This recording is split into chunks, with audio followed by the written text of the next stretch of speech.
우리는 그렇게 연휴 끝내고도 매일 같이 바쁘고 분주한 삶을 살아가고 있습니다.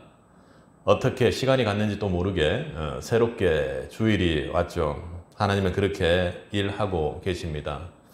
그렇게 분주하게 지나가는 시간 속에서도 우리는 항상 깨어 있어야 하는 성도입니다. 성경은 오늘 우리에게 분명하게 말하는 것이 지금이 깨어 있을 때다 이렇게 이야기하는 것입니다. 그런데 좀 더욱 선명하게 지금의 때를 바울이 이야기하기를 자다가 깰 때가 벌써 되었다고 이야기하는 겁니다. 지금은 정확히 표현하면 깰 때라기보다는 이미 깨어 있어야 할 때라고 이야기하는 것이죠. 여러분 학교 다닐 때 새벽에 누가 깨워주셨습니까? 저는 대체로 아버지가 깨우면 소리가 커지기 때문에 어머니께서 그렇게 깨웠습니다. 제일 문제는 제가 학교에 6시 50분까지 가야 되는 건데 어머니와 항상 함께 6시 10분에 일어나야 하는지 아니면 5시 50분에 일어나야 되는지를 놓고 항상 그렇게 실갱이를 했던 것 같습니다.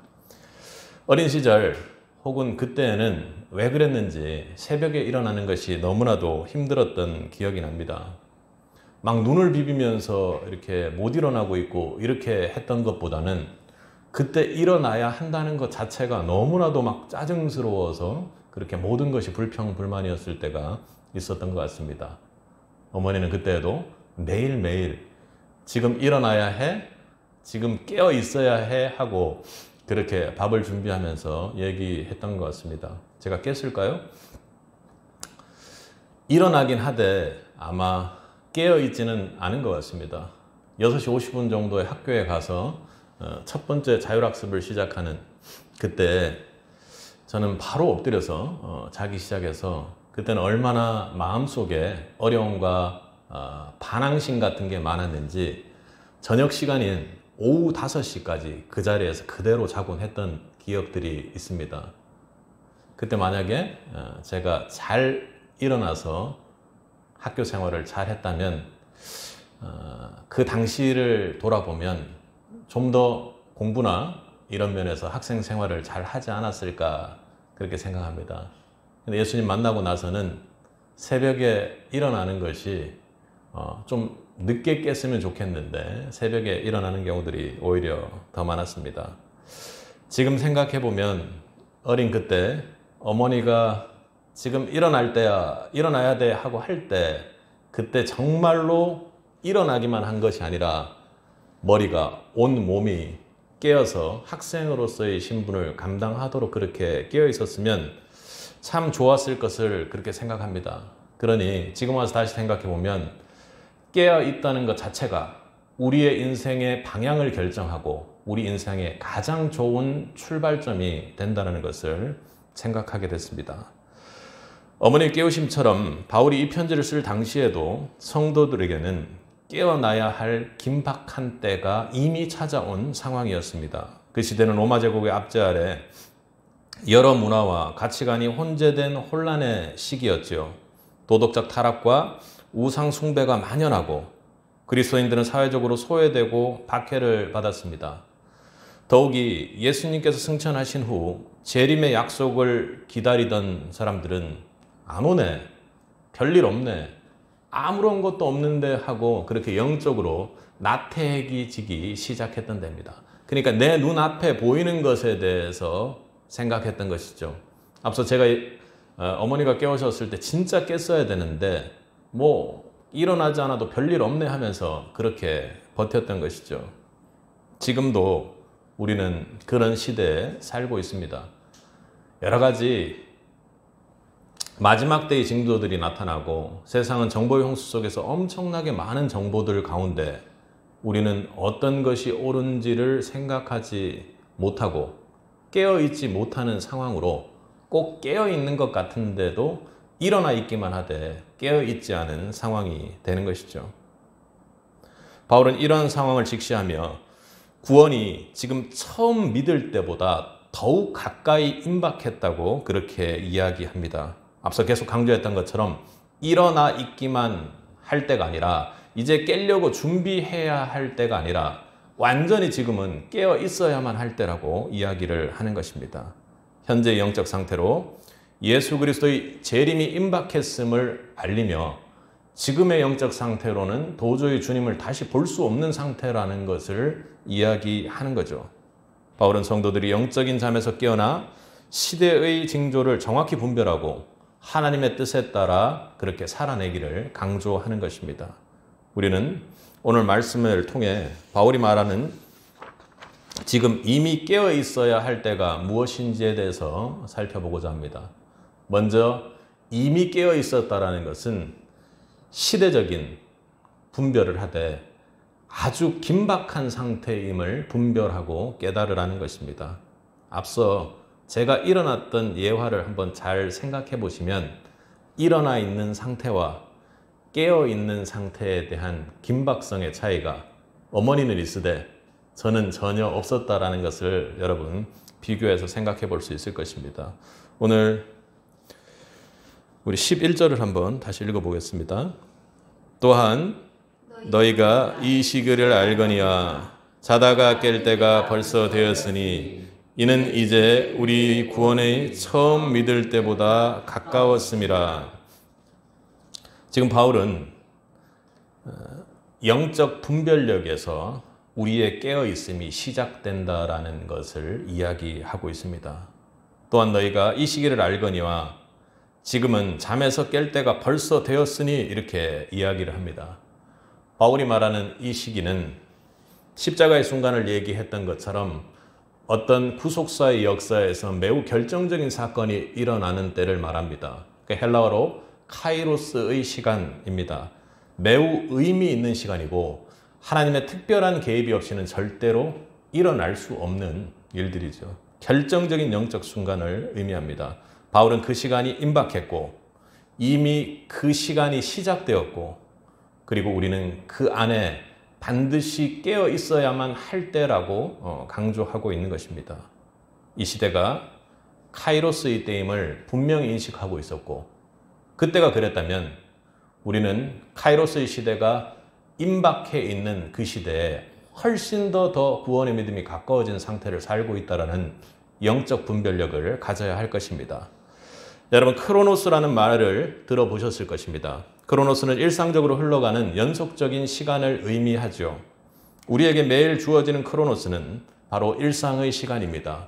성도는 크로노스를 살되 카이로스를 준비하는 사람을 말하는 것입니다. 그러나 이 크로노스의 시간은 그냥 흘려보내는 것이 아니라 앞서 말한 것처럼 카이로스의 영적 시간을 우리가 분별하고 그때의 임박성을 깨닫고 크로노스를 살아가야 하는 것입니다. 그 일상 속에서 하나님의 때를 맞이할 준비를 하는 것입니다. 카이로스는 카이로스의 때에 깨어 있는 것이 아니라 크로노스의 때에 깨어 있어야 한다고 지금 바울이 이야기하는 것을 우리는 영적으로 분별하고 받아들일 수 있어야 합니다. 여러분 노아의 시대를 한번 떠올려 보십시오. 일어나 있는 것과 깨어 있는 것은 전혀 다른 문제입니다. 사람들은 먹고 마시며 결혼하고 일상에 몰두해 있었습니다. 그들은 하나님의 심판이 다가오고 있다는 사실을 전혀 분별하지 못했죠. 하지만 노아는 하나님의 음성에 귀를 기울이고 영적 분별력을 발휘해서 방주를 준비하고 있었습니다. 그러니 단순히 일어나서 내가 뭘 해야 될지 모르고 엎드려 잠을 자는 그런 청년의 모습이 아니라 실제로 내가 무엇을 해야 될지를 분별하며 그 크로노스의 시간을 보냈던 것입니다. 그래서 하나님의 심판의 시기가 임하는 결정적인 그때 노아의 가족들은 구원받을 수 있는 은혜를 누렸던 것이죠. 여러분, 현대의 사회는 어떻습니까? 우리는 정보의 홍수 속에서 그렇게 살아갑니다. 가짜뉴스, 왜곡된 가치관, 혼란스러운 아주 극단적 분열의 이념들이 넘쳐납니다. 이런 상황 속에서 우리가 영적 분별력이 없다면 우리는 하나님의 뜻을 놓치고 맙니다. 좀 더 무섭게 이야기하자면 분명히 하나님의 뜻을 놓치고 있는데 나는 설교를 듣고 있으니, 나는 기도를 하고 있으니, 그리고 많은 영적인 부분에 대한 것들을 비교 분석하며 접할 수 있는 상태이니 나는 괜찮다고 생각합니다. 사단은 그것을 틈타서 여러분들의 마음속에 오직 예수 그리스도라는 진리 외에 많은 것을 포용하는 다원주의가 꼭 진리인 것처럼 생각하는 쪽으로 우리의 마음 속에 있는, 우리의 영혼 속에 있는 진리의 그곳을 살며시 찌르고 들어오는 것입니다. 여러분 혹시 영화 인터스텔라를 보신 적이 있습니까? 그 영화 속에서는 주인공들이 인류를 구원하기 위해 우주 탐사를 떠납니다. 그런데 거기에서 특이한 것은 우주에서의 1시간이 지구에서의 7년 정도로 그렇게 되었습니다. 그러니까 어떤 상황인지 아시겠죠? 시간이나 임박한 때를 분별하지 못하면 인류를 구원할 수 없는 상황이 되어버리는 것입니다. 거기에서 1시간 동안 무언가 인류 구원을 위해서 무언가를 해야 되는 시간이 지구에서는 7년이 되니까 본인들이 그냥 느긋하게 나 1시간 만에 일을 끝내면 되는구나 하면 7년이 흐릅니다. 그래 오늘 하루 만에 일을 끝내면 되는구나 하면 벌써 100년이 넘는 시간이 지구에서는 흘러버리기 때문에 인류가 완전히 다 멸망해버리고 마는 때가 되는 거죠. 그들은 그때 그렇게 우주에서의 1시간이 인류의 7년과 같다라는 시간적인 긴박성을 깨닫고 그들의 임무를 빠른 시간 내에 완성해서 인류를 구할 수 있었습니다. 지금 우리의 영적인 삶도 이와 같죠. 하나님께서 정하신 카이로스의 순간이 임박했다고 성경은, 오늘 본문은 강력하게 말합니다. 그래서 이미 깨어 있어야만 한다고 그렇게 강조하며 긴박성을 말하죠. 우리가 준비하지 못한 채 맞이할 수 없는 시간이 주님의 재림의 시간입니다. 그러므로 지금 우리가 살고 있는 크로노스의 일상적인 시간은 우리에게 너무나도 중요한 것입니다.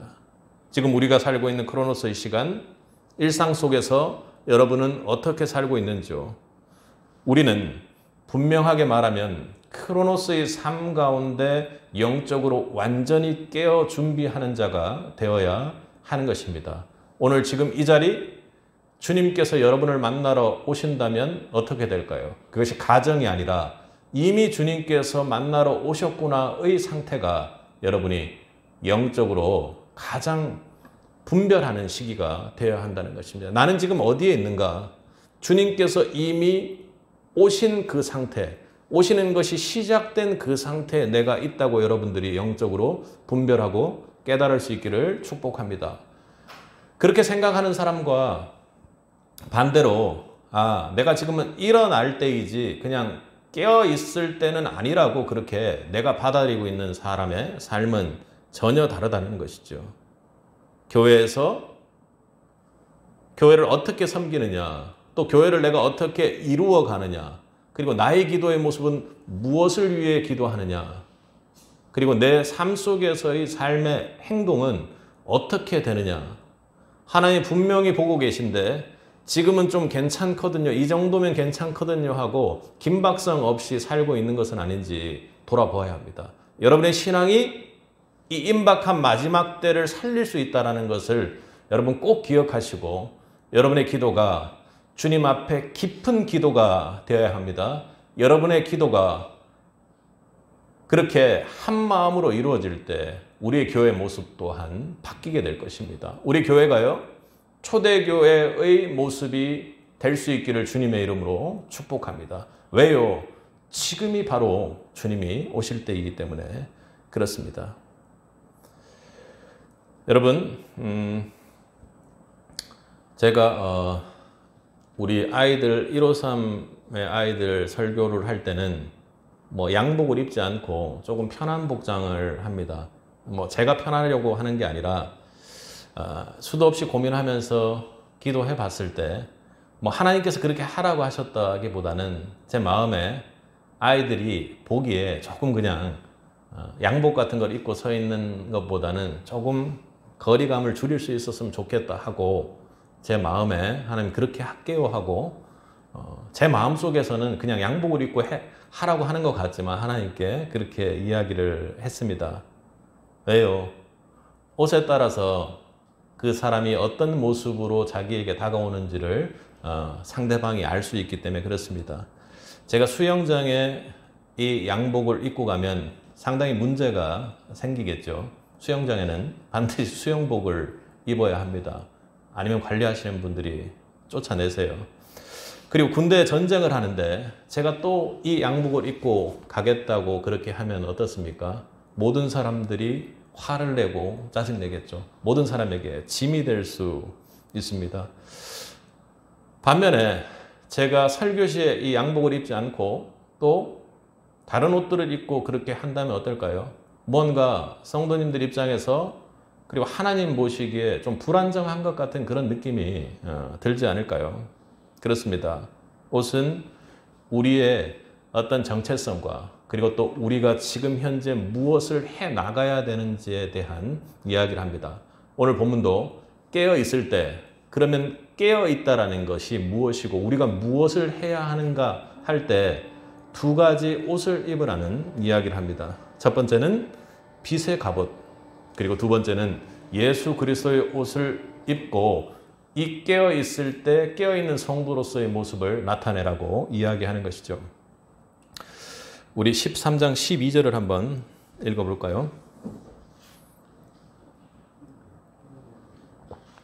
밤이 깊고 낮이 가까웠으니 그러므로 우리가 어둠의 일을 벗고 빛의 갑옷을 입자. 밤이 깊고 낮이 가까웠으니 그러므로 우리가 어둠의 일을 벗고 빛의 갑옷을 입자, 이렇게 이야기합니다. 그러니까 빛의 갑옷을 입자 이렇게 이야기한 걸 보니까 지금의 때가 전쟁의 때라고 이야기를 영적으로 하고 있는 것입니다. 바울은 여기서 빛의 갑옷을 입으라고 말하죠. 갑옷은 전쟁에서 자신을 보호하기 위한 것입니다. 우리가 위대하다고 칭하는 신학자 C.S. 루이스도 우리가 살아가는 세상은 결코 평화로운 중립지가 아니라 전쟁터다, 이렇게 이야기를 했습니다. 이는 우리가 영적 전쟁터에서 어둠의 세력과 싸우기 위해 어둠을 버리고 빛으로만 무장해야 한다는 것을 말합니다. 마지막 때는 영적 전쟁이 극심한 시대입니다. 성경은 이 마지막 때에 너희 대적마귀가 우는 사자와 같이 두루 다니며 삼킬 자를 찾나니, 우리는 사단의 거짓과 유혹이 강력하게 역사하고 있는 이 시대에서 늘 깨어 있어야 하며 하나님의 전신갑주의 옷을 입어야 하는 것입니다. 여러분, 우는 사자와 같이 돌아다닌다라는 것은 여러분 말씀으로 많이 들어보셨을 것입니다. 근데 왜 여러분 각자를 사단마귀가 집어삼킬 거라는 생각을 안 하고 계세요? 그게 바로 일어나 있으되 깨어있지 못한 사람들의 특징입니다. 성경은 베드로전서에서 말하기를 우는 사자와 같이의 포커스를 맞춰 있는 것이 아니라요, 두루 다닌다라는 것에 포커스를 맞추고 있습니다. 한 사람도 남김없이 성도라면 사단이 찾아가서 삼키려고, 실족해 하려고, 믿음이 완전히 벗겨져서 없어지게끔 만들려고 그렇게 한다는 것입니다. 그건 우리의 다음 세대 아이들에게도 똑같은 얘기죠. 우리가 겪는 현대사회에서 사단은 매우 구체적으로 공격을 합니다. 하지만 우리가 깨어있지 못하니 그냥 일어나 엎드려 있으니 생각지도 못하는 일들이 우리에게 스물스물 일어나는 것입니다. 이단의 속삭임은 성도들을 진리에서 멀어지게 합니다. 그리고 돈이라는 것은, 그래 돈이 있어야지, 살 때 무언가 있어야지, 우리가 병원 가려면 뭘 하려면 아이들 교육시키려면 있어야지 하면서 점점 그것을 있어야지 하면서 그것을 우리는 더욱 신뢰하고 강화하는 쪽으로 가버립니다. 그래 그런 정도는 해야지 하고 말입니다. 영적 가치를 약화시키죠. 세속적 문화와 도덕적 타락은 미디어를 통해 우리의 기준을 흐리게 하고 음란물과 폭력과 탐욕이 그 유통 속도가 너무나도 빨라지다 보니 그래, 그건 너무 나쁜 거야, 잘못된 거야 하는 것처럼 일어나 있긴 하되 깨어있지 못해서 그것이 나에게는 해당되는 것이 아니라고 그렇게 생각해버리고 만다는 것입니다. 세상은 정보의 속도가 빨라지고 많아지고 너무나도 우리에게 가볍게 자주 노출되다 보니 세상을 지배하는 진리가 다원주의인 것처럼 되어버렸습니다. 난 그렇게 생각 안 하는데요. 그런 것이 아니라 내가 그냥 가만히 있어도 모든 것에 노출되어 있기 때문에 그것이 그럴 수 있겠구나 하는 것으로 바뀌어 있다는 것입니다. 일어나서 내가 그럴 수도 있지 하고 깨어있지 못한 상태가 지속된다는 것이죠. 다원주의는 소수자를 보호한다라는 명목 아래 성경에 완전히 배치되는 일들을 세상 속에서 일어날 수 있도록 그렇게 그냥 버젓이 이야기를 합니다.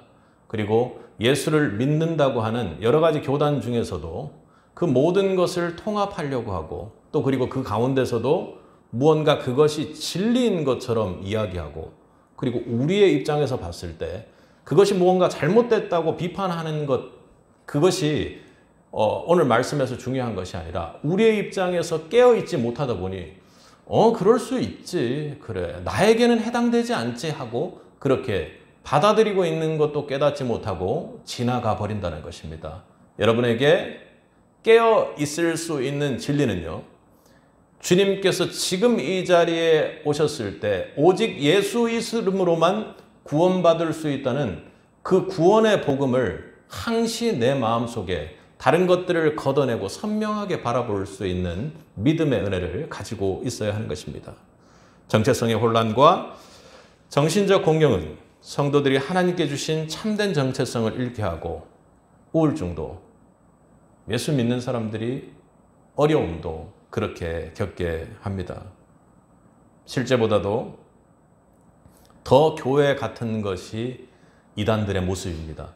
여러분, 이단에 빠져 있는 분들을 보시면요, 그 이단의 교주 그리고 이단 안에서 일어나는 악행들을 보지 않으면 그 성도 한 사람 한 사람들 자체는 정말로 막 신실한 사람들 같다라는 생각이 들 때가 많습니다. 그러니까 새벽 일찍 깨서요, 새벽 기도도 하고 주일 성수를 100% 지키고 교회를 섬기기 위해서 온 헌신을 다해서 자신의 전 재산을 갖다 바치고, 그죠? 전 재산을 갖다 바치는 것이 그 이단을 위해서, 이단의 교주를 위해서 그렇게 한다는 것 자체가 나쁜 것이지, 이 사람이 예수 그리스도를 믿는 그 심정으로 모든 것을 헌신하겠다고 하는 그 마음은 참으로 귀하고 대단한 것 아닙니까? 그걸 이용하는 것이 문제죠. 그런데 그렇게 교회 같지 않은 이단과 같은 교회들이 오히려 더 교회 같은 상황이 되어버리는 것입니다. 그래서 우리 일반적인 개교회 전체적으로는 다원주의 물결이 아주 놀랍도록 지금 이 시대를 이끌어가고 있습니다. 여러분, 이 시대에 어떤 교회를 가야 하는 것이 아니라 내가 예수 그리스도 안에서, 말씀 안에서 완벽하게 깨어있는 것이 더 중요하다는 것을 오늘 본문은 이야기하는 것입니다. 예수님은 광야에서 사탄의 유혹에 맞서 하나님의 말씀으로 승리하셨습니다. 사탄의 유혹은 단순히 배고픔에서 돌을 떡으로 바꾸는 것에만 멈추어 있는 것은 아닙니다. 너는 능력이 있으니, 너는 할 수 있으니 그냥 꽃길을 걸어서 영광 속에서 하나님이 너를 구하는 그 모습을 만들면 어떠냐? 너는 잘 할 수 있으니 세상의 모든 권세를 너에게 줄 테니 그 권세를 가지고 지금 네가 원하는 대로 세상을 구원하면 어떠냐 하고 그렇게 이야기를 했습니다.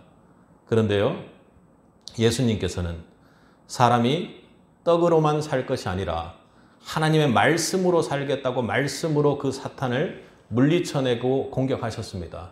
그리고 말씀을 붙잡고 하나님을 시험하지 말라고, 하나님의 뜻대로 십자가의 길을 걸어가겠다고 그렇게 고백하며 사단을 물리쳐내셨습니다. 여러분은 여러분을 공격하는 사단을 분별하고 계십니까? 그 공격하는 그 사단을 가만히 놔두는 것이에요? 아니면 말씀이라는 빛의 갑옷을 통해서 이겨내고 계신지 돌아볼 수 있길 바랍니다. 사도 바울은 에베소 6장에서 성령의 검, 곧 하나님의 말씀을 가지라고 그렇게 권면하죠. 하나님의 말씀은 우리를 보호하는 방패이자 이 시대 우리를 지켜줄 수 있으며 사단을 걷어낼 수 있는 우리의 유일한 무기인 것입니다. 세상의 거짓과 유혹, 사단의 속임수에 대항하는 방법은 바로 하나님 말씀에 있습니다. 다윗이 고백한 것처럼 하나님의 말씀은 우리 발의 등이 되고 길의 빛이 되어 우리의 삶을 인도하며 어둠 속에서 그 어둠을 버리고 빛의 갑옷을 입고 우리가 나아갈 수 있도록 우리를 인도해주는 유일한 무기가 되는 것입니다. 하나님의 말씀과 그 말씀을 붙잡고 하는 기도는 우리를 영적으로 강하게 하고 그리고 빛의 갑옷을 입혀서 어떤 영적 전쟁 속에서도 우리를 승리의 길로 이끌게 해줄 것입니다. 사랑하는 성도 여러분, 지금이 바로 빛의 갑옷을 입을 때입니다. 매일 하나님 말씀을 묵상하고 그 말씀을 따라 살기로 정말로 일어나 있지 말고 깨어 결단하시기 바랍니다. 기도하며 영적으로 깨어 하나님의 음성은 무엇인지, 나에게 하나님이 진정으로 원하는 것은 무엇인지에 여러분의 인생을 걸 수 있기를 바랍니다. 지금은 마지막 때요. 주님께서 다시 오는 그 시기가 이미 도래했다고 바울은 오늘 본문에서 이야기한 것입니다. 빛의 갑옷을 입고 오늘 말씀에서 이야기하는 것처럼 어둠에서 떠나서 어둠의 일을 벗고 빛의 갑옷을 입고 세상의 어둠을 이겨내고 하나님의 진리를 통해 빛을 드러내는 삶을 사는 새빛이 되기를 주님의 이름으로 축복합니다. 여러분, 말씀 듣기를 자주 하십니까? 네. 말씀으로 살아내기 위해서 말씀 듣는 것으로만은 부족하다고 느낀다면 이 시대 오히려 더욱 단일하게 선명한 말씀을 여러분이 암송하며 일주일을 지낼 수 있기를 바랍니다. 오늘 11절부터 14절까지에도 여러분 안에 가장 마음에 감동이 오는 말씀이 분명히 있지 않겠습니까? 하나님께서 여러분에게 주는 인생 말씀이 있지 않겠습니까? 이 주일 하나님이 아무 이유도 없이 이 말씀을 듣게 하시지는 않았을 것입니다. 그 말씀을 한 주간 여러분 입속에서 계속해서 묵상해서 암송해보면 어떨까요? 암송을 검사하고 이런 시대의 그런 어떤 영적인 시대는 이미 지났기 때문에 여러분이 계속 말씀을 묵상하며 말씀을 입으로 계속 반복적으로 하면서 이 말씀의 능력이 어떻게 우리를 지배하는지를 보고 은혜를 함께 나눌 수 있었으면 좋겠습니다. 말씀 암송에 은혜가 여러분에게 있기를 축복합니다. 왜요? 암송하려고 해도 귀찮아. 일어나 있으되 깨어있기는 원치 않는 게 우리 육신이기 때문에 그렇습니다. 여러분, 두 번째 방법은 예수 그리스도의 옷을 입는 것입니다. 14절을 한번 읽어보겠습니다. 오직 주 예수 그리스도로 옷 입고 정욕을 위하여 육신의 일을 도모하지 말라. 우선 앞서 고백했던 것처럼 우리의 정체성과 이 일을 위해 우리가 어떻게 준비하고 있는지에 대한 준비 상태를 나타냅니다. 우리 전도사님이 가끔씩 제가 이렇게 앉아 있거나 이러면 이게 카라가 이렇게 잘못돼가지고 와가지고 이렇게 만져주기도 하고, 또 다른 분이 넥타이가 잘못됐다고 이렇게 막 손으로 예배할 때 표시를 합니다.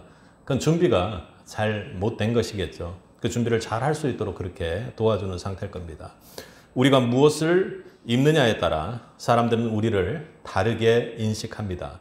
예수 그리스도의 옷을 입는다는 것은 그저 단순히 외적으로 어떤 옷을 걸쳐 입는다는 외적 변화만을 의미하는 것이 아니라 우리의 내면과 삶이 예수님의 성품을 닮아 완전히 변화되는 것을 말하는 것입니다.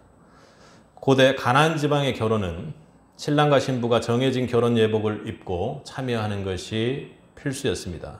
예복을 입지 않으면 결혼식에서 배제되었고, 이는 그들의 결혼의 준비가 부족하다는 신호였습니다. 신랑이 신부를 맞이할 때 신부는 아름다운 예복을 입고 기다려야만 했습니다. 그렇지 않으면 결혼식에 참여할 수 없었습니다. 그래도 어떻게 해서든지 결혼을 해야지라는 게 아니라 아예 참여할 수 없었다라는 것에 그들의 의식이 매우 중요하다는 것을 우리는 알 수 있죠. 이처럼 예수 그리스도의 옷 입는 것은 단순한 외적 예복이 아니라 우리의 내면의 준비가 되었음을 보여주는 상징인 것입니다.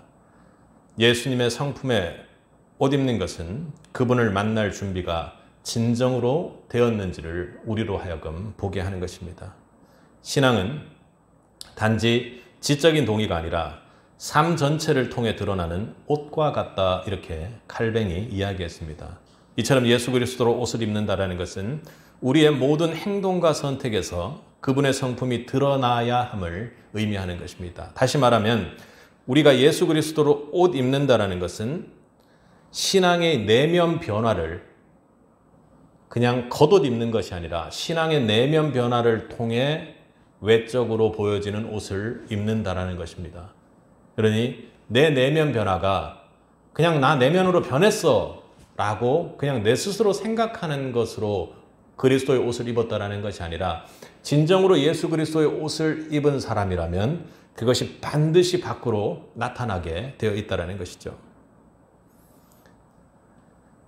그렇게 신앙의 선배들, 그런 놀라운 우리에게 해안을 제공해 주는 신학자들은 우리의 믿음이 삶 속에서 실천될 때 비로소 완전한 신앙, 예수 그리스도의 옷을 입은 것이라고 오늘 본문을 통해서 그렇게 이야기를 했습니다. 예수 그리스도로 옷 입는 것은 단순한 모방이 아니라 우리 속에서부터 그분의 성품을 닮아가는 깊은 변화입니다. 우리가 그리스도로 옷 입는다는 것은 나는 구원받았다 하고 내 스스로 속에서 생각하는 내적 울림이 아니라 그리스도의 삶을 본받고 따라가는 삶의 결단, 그것이 행해질 때 입는 옷을 말하는 것입니다. 여러분, 그렇다면 예수 그리스도로 옷 입는다라는 것은 어떤 것일까요?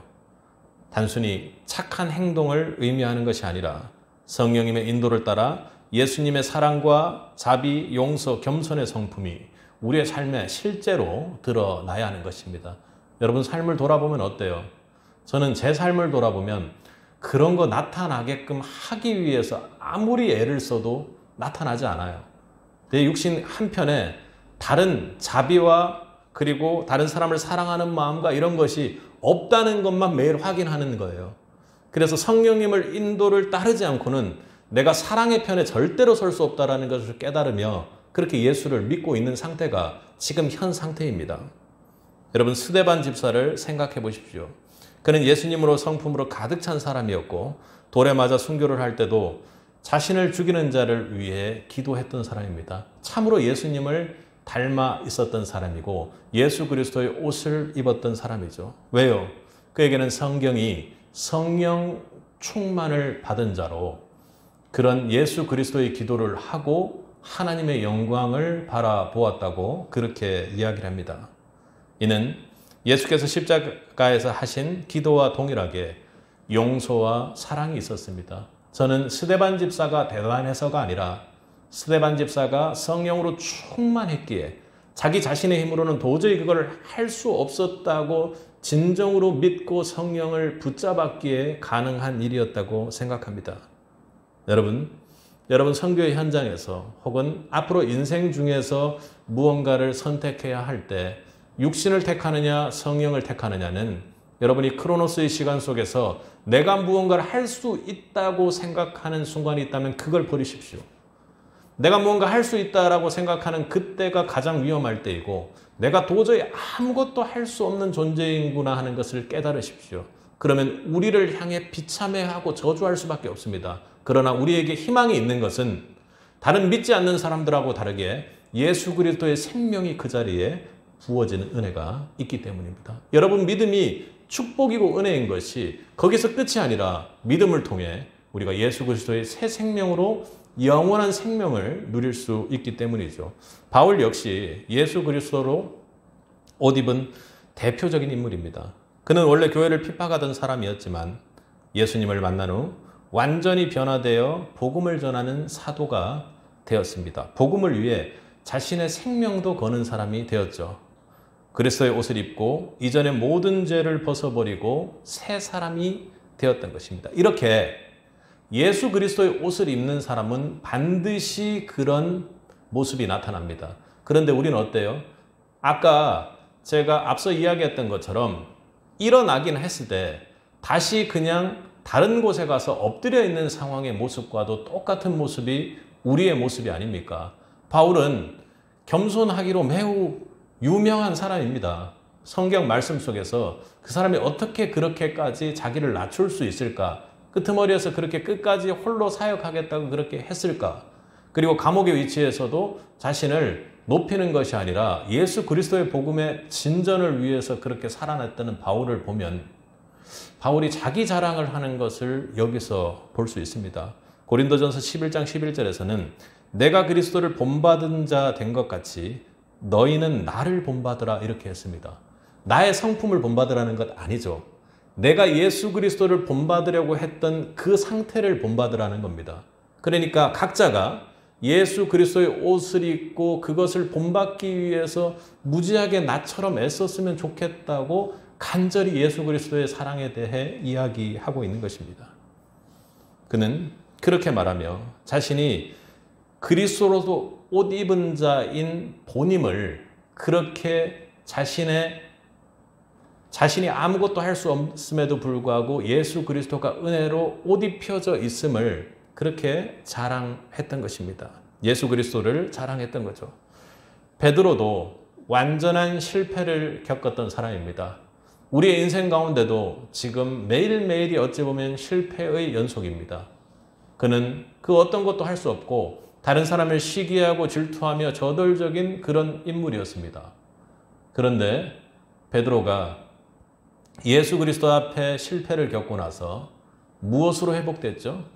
예수 그리스도 부활의 주님을 만나 부활의 주님의 사랑을 확인하고 주님의 말씀대로 기도하며 성령 충만을 받았을 때 베드로의 그 투박한 설교를 통해서도 3,000명이 회개하는 은혜의 역사가 일어났던 것입니다. 성령 충만이죠. 예수 그리스도로 옷을 입는다는 것은 우리 모두가 성령의 은혜를 입는 것입니다. 성령 충만을 받는 것입니다. 오늘 예수 그리스도의 옷으로 성령 충만 받는 은혜가 우리 세비세계에 있기를 간절히 원합니다. 여러분, 예수 그리스도의 옷을 입은 자만이 성령으로서만 거듭난 자만이 성령으로 인해 옷 입혀진 자만이 천국 혼인잔치의 기쁨을 누릴 수 있습니다. 마태복음 22장에 나오는 혼인잔치의 비유를 여러분 기억하십니까? 왕이 아들의 결혼잔치를 열고 사람들을 많이 초대했습니다. 사람들은 기쁘게 결혼잔치를 즐기고 있죠. 그런데 유일하게 어떻게 해서든지 데려오라고 그렇게 그 잔치에 사람들을 데려오라고 했음에도 불구하고 유일하게 거기에서 그 잔치 중에 쫓겨난 사람이 누굽니까? 결혼 예복을 입지 않은 사람입니다. 어두운 곳으로 쫓겨나게 되었습니다. 이것은 마지막 날 우리가 주님 앞에 설 때 나는 그리스도의 옷을 입었다고 일어났다고 이야기했지만 우리의 상태가 전혀 깨어있지 않고 주님에 대한 믿음이 없던 상태이므로 우리가 쫓겨나는 위치에 설 수 있다는 것입니다. 그렇죠. 한 번 받은 구원이 우리에게 완전히 사라질 일은 없겠지만 내가 받은 구원이 진짜 받은 구원이 아니었다면 예수 그리스도로 옷 입혀지고 성령으로 말미암아 확증되는 그 보증되는 구원이 아니었다면 우리는 무조건 쫓겨나게 되어 있다는 것입니다.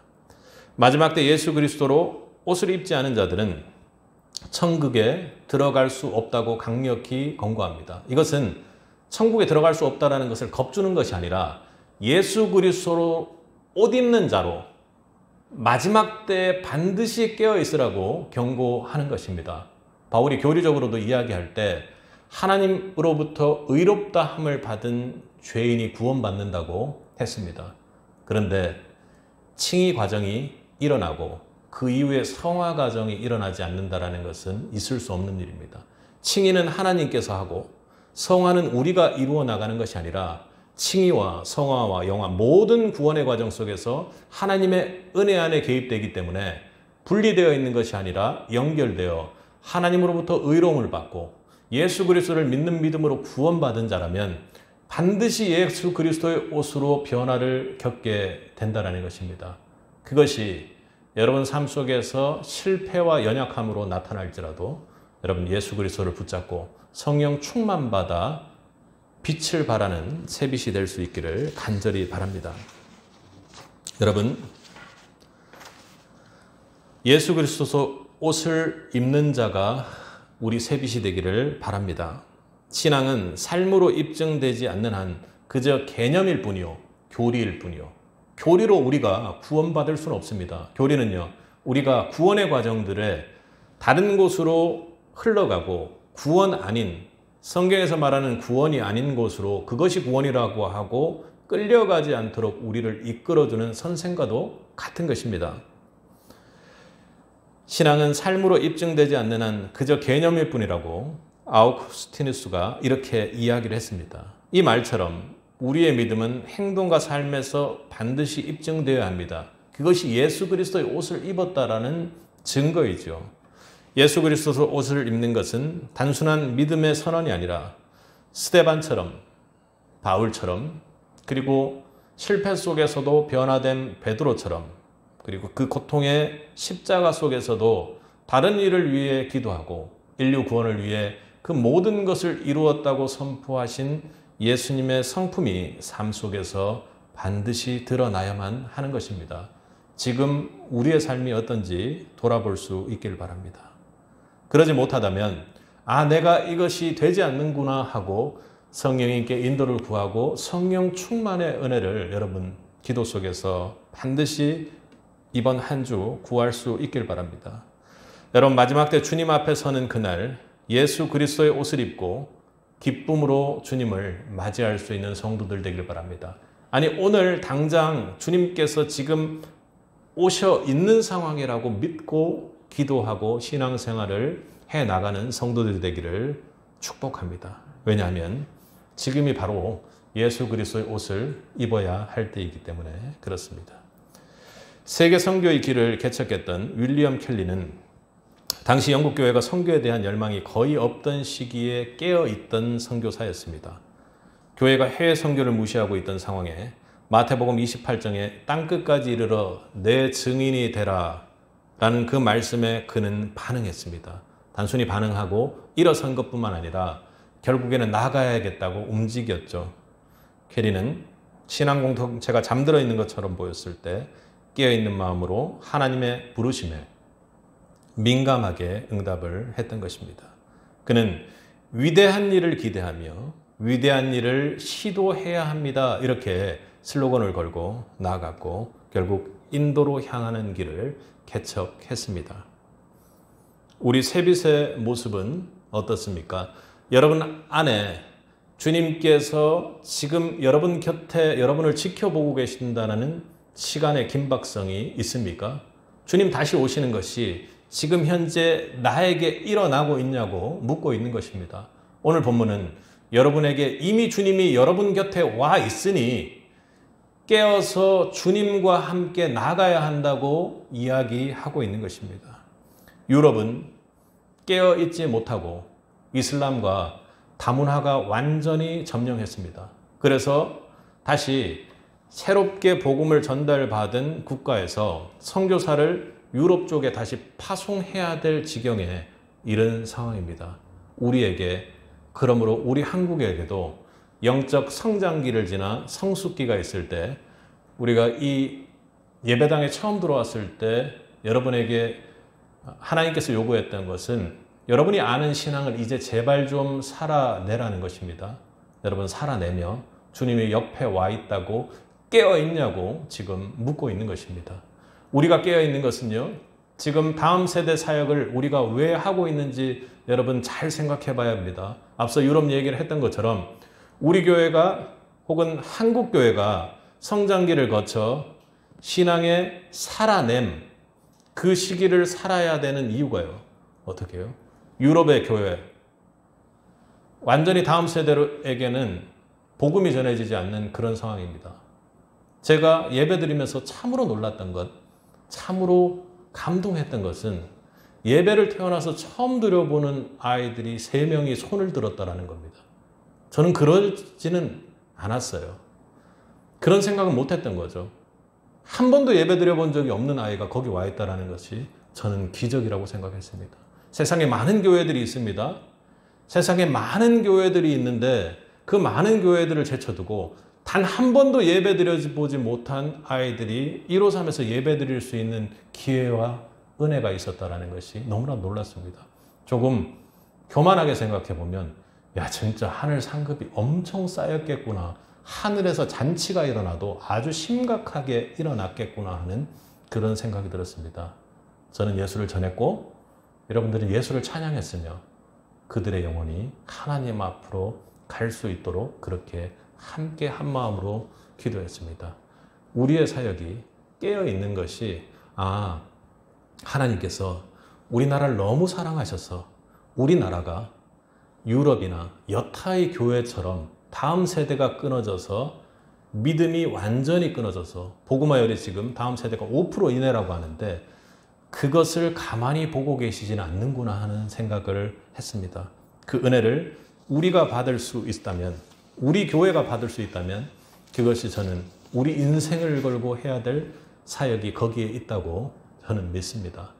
여러분 그 사역 가운데 여러분이 한 영혼이라도 구하는 그리고 예수 그리스도의 복음을 정말로 들어본 적 없는 이들에게 예수 그리스도의 복음을 전하는 그 복음을 전하는 축복이 복의 통로가 성경에 나오는 복의 통로가 여러분의 되는 축복이 있기를 간절히 소원합니다. 저는 저에게 태어나서 처음 들어보지도 못했던 복음을 전하는 저의 전도자를 위해 항상 쉬지 않고 기도합니다. 너무나도 축복이겠죠. 저는 그분이 엄청난 상급을 하늘에 쌓았다고 생각합니다.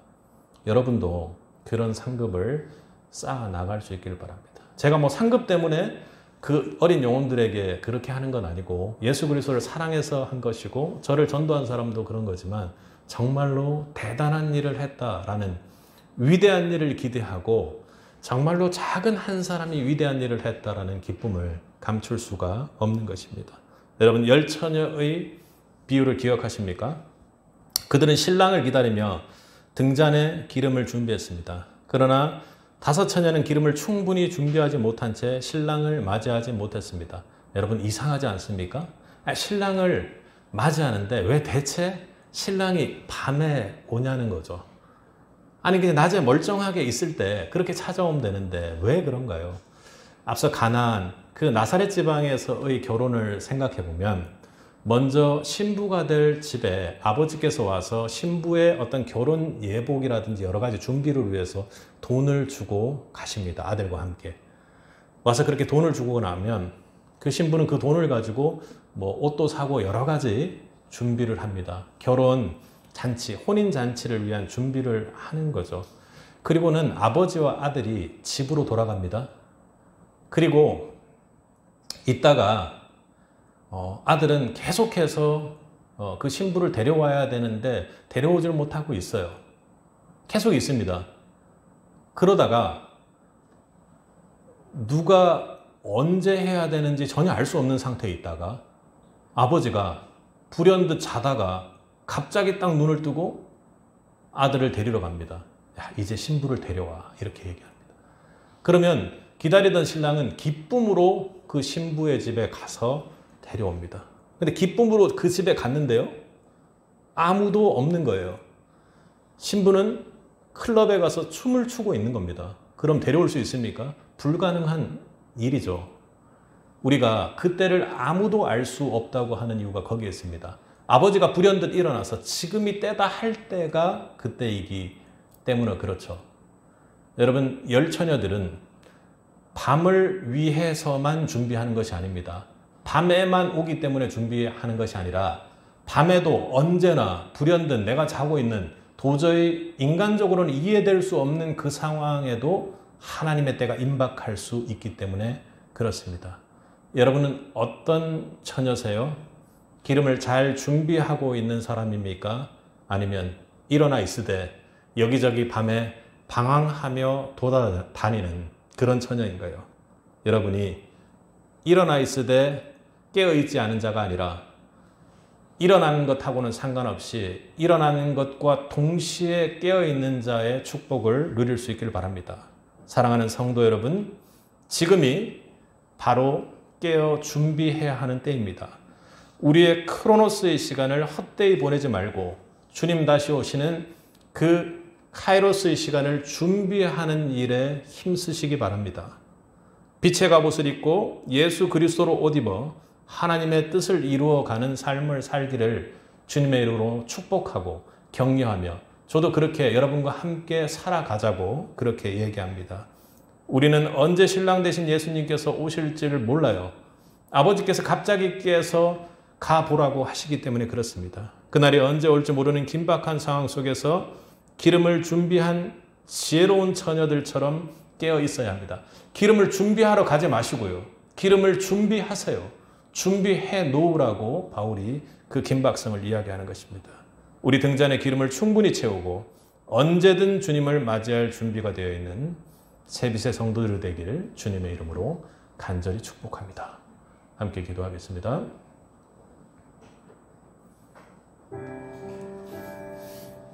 사랑과 은혜가 풍성하신 아버지 하나님, 주님 다시 만나고 싶다고, 주님 오실 날을 기다리고 있다고, 주님 제발 좀 저와 함께 해달라고 그렇게 기도하고 고백하는 줄 알았습니다. 그러나 그것은 내 머릿속에만 있는 것이 아니고 머릿속에만 있는 것이요, 내 영혼이 주님 조금만요, 세상 속에서 할 일이 있으니 이것만 좀 먼저 해주세요. 이렇게 영적으로 완전히 나태해지고 무뎌진 상태에 있는 저희를 오늘 봅니다. 주여 속히옵소서. 주여 우리 곁에 살아 숨쉬는 주님을 더욱 깊이 만날 수 있도록 도와주옵소서. 아버지, 아무리 돌아보아도 어둠을 버릴 힘이 없는 자가 우리입니다. 정욕과 그리고 나태함과 술 취함과 방탕함 속에 빠져있는 우리의 영적 나태함을 주여 보혈로 씻기시고 주의 말씀으로 이겨낼 수 있는 힘을 주옵소서. 완전히 깨어 이 시대를 살리는 자들이 새빛이 되길 원합니다. 우리는 나태하고 연약하고 할 수 없는 자이지만 위대한 일을 꿈꿉니다. 주님께서 이미 오셔서 우리 곁에 계시는 줄 저희가 믿습니다. 함께하여 그 주님과 함께 이 시대를 살리는 기도의 용사들, 말씀의 용사들, 빛의 갑옷을 입는 자요, 예수 그리스도의 옷을 입고 하나님의 형상을 드러내는 자들이 새빛이 되기를 간절히 소원합니다. 주여, 깨어있기는 다음 세대를 위한 사역 가운데 현재 우리를 사용해 있는데 우리 모든 영혼이 깨어있기를 간절히 소원합니다. 늦추지 않고 나태하지 않고 한 영혼을 살리는데 전심을 다해 기도할 수 있는 새빛이 되기를 간절히 소원합니다. 간구하는 것은 주여 우리가 깨어 기도할 때 그 모든 것을 공급해 주시고 그리고 육신의 어려움마저도 주님께서 완전히 치유해 주시고 우리가 다음 세대 사역을 위해 또 그리고 우리 교회의 사역을 위해 영혼 구원을 위해 나아가고자 하는데 그 어떠한 방해도 없도록 주님 역사하고 인도하여 주옵소서. 성령 하나님께서 함께해 주실 줄 믿사오며 살아 역사하시는 예수 그리스도의 이름으로 기도드렸습니다. 아멘.